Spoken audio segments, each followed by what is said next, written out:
Hello दोस्तों, मेरा नाम महक तिवारी है और मैं ये वही कहानी डालने जा रही हूँ जहाँ से रामायण की शुरुआत हुई थी। जब राजा दशरथ ने तीर चलाई थी और श्रवण कुमार को लग गई थी, तो मैं उसी स्थान से हूँ भी। उसी स्थान पे मेरा घर है, श्रवण क्षेत्र में। तो ये वहीं की घटना है। तो ये कहानी आगे की सुनिए आप, और लाइक कर दीजिएगा पेज को, वीडियो को सब्सक्राइब कर दीजिएगा।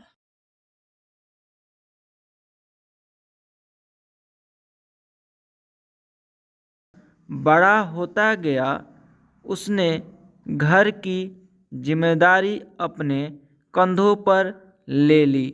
वह रोजाना सुबह उठकर सबसे पहले अपने माता पिता को स्नान कराने के लिए तालाब से पानी भरकर लाता था।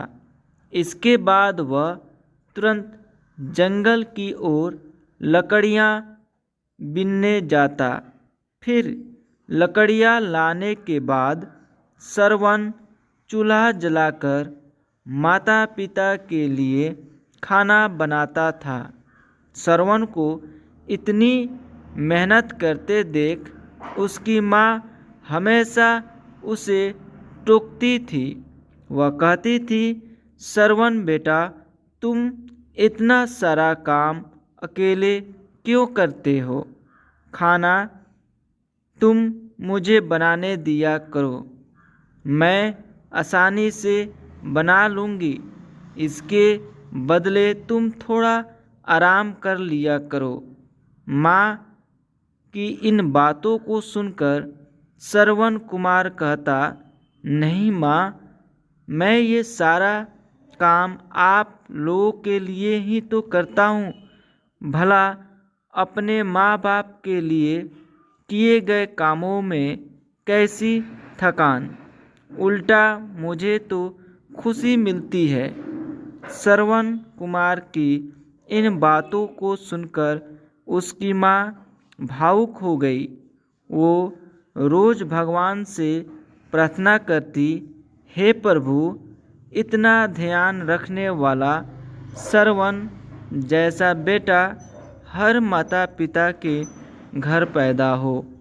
श्रवण के माँ बाप नियमित रूप से भगवान की आराधना करते थे। वह उनके लिए फूल और पूजा की अन्य सामग्री लाता, फिर खुद भी बिना देर किए माता पिता के साथ पूजा में शामिल हो जाता था।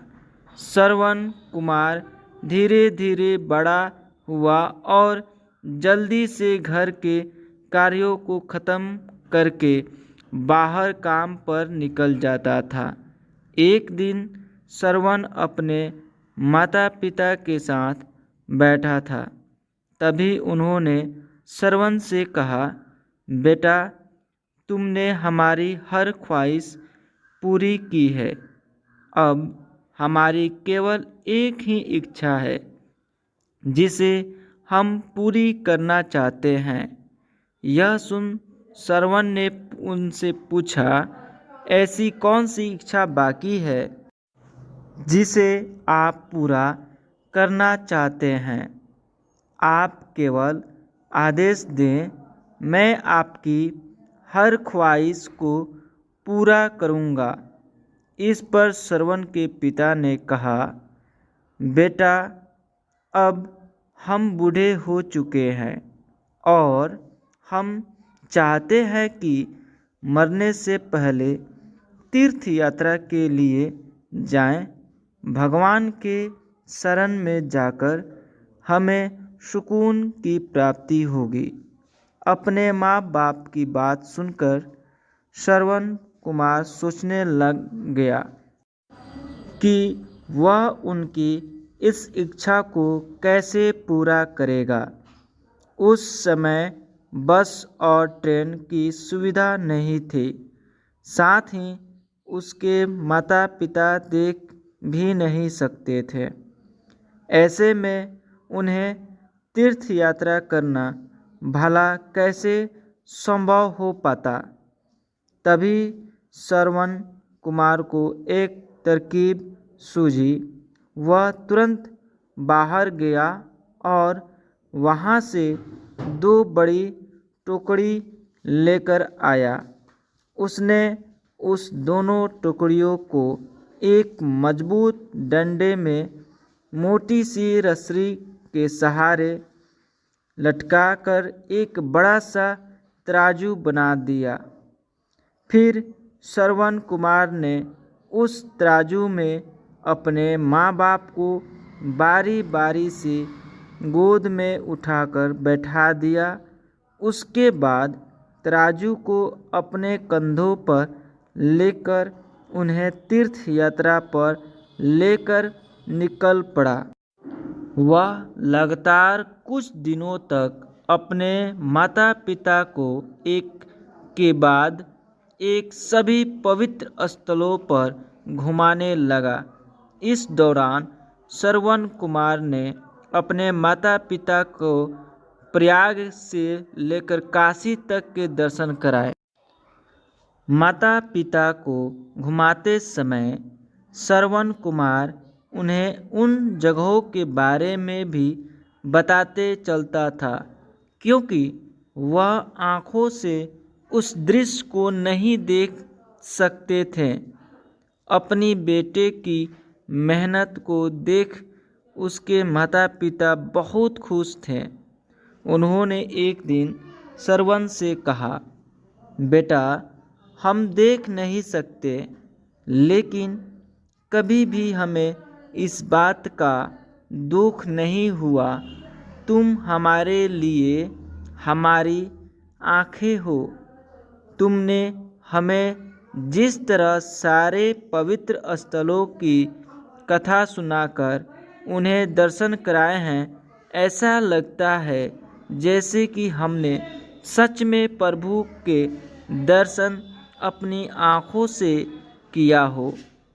अपनी माता पिता की बातें सुनकर श्रवण ने कहा, आप लोग ऐसी बातें न करें।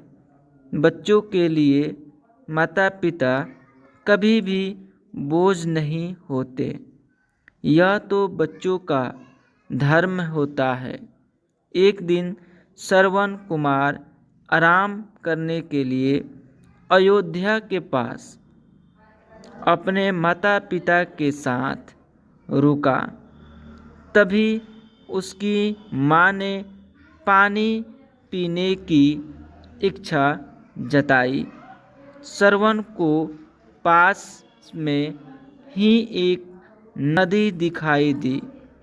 उसने अपने माता पिता से कहा, आप दोनों यहाँ आराम करें, मैं आप लोगों के लिए अभी पानी लेकर आता हूँ।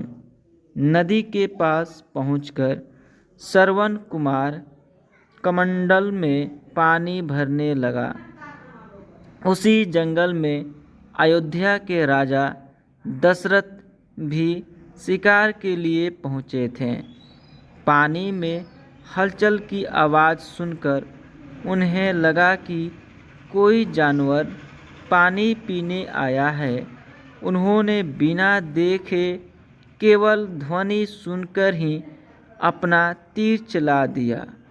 दुर्भाग्य से वह सीधे श्रवण कुमार को लग गया।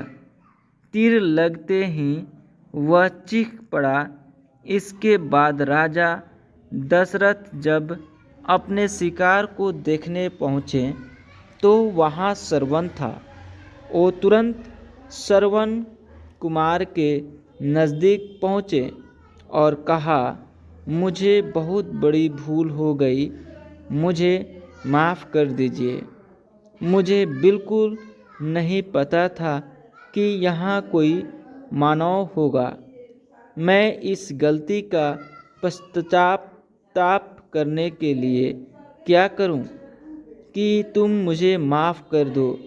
तभी कहराते हुए श्रवण कुमार ने कहा, यहाँ से थोड़ी ही दूर जंगल में मेरे माता पिता बैठे हैं। उन्हें काफ़ी प्यास लगी है। आप उन तक यह पानी पहुँचा दीजिए और मेरे बारे में उन्हें कुछ भी न बताएं। इतना कहते कहते श्रवण कुमार की सांसें रुक गई। श्रवण कुमार